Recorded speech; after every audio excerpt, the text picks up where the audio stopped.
how to add or change the content languages on your Reddit.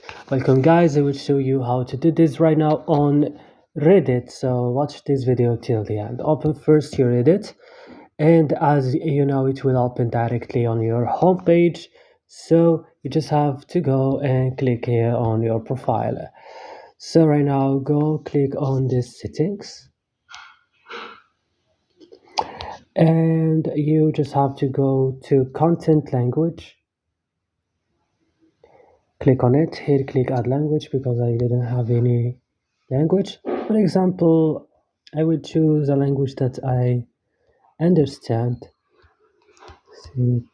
Like French, for example. Click add and select it or delete it as I do, and that's all. I hope guys this video was helpful. Don't forget to like and subscribe, and bye.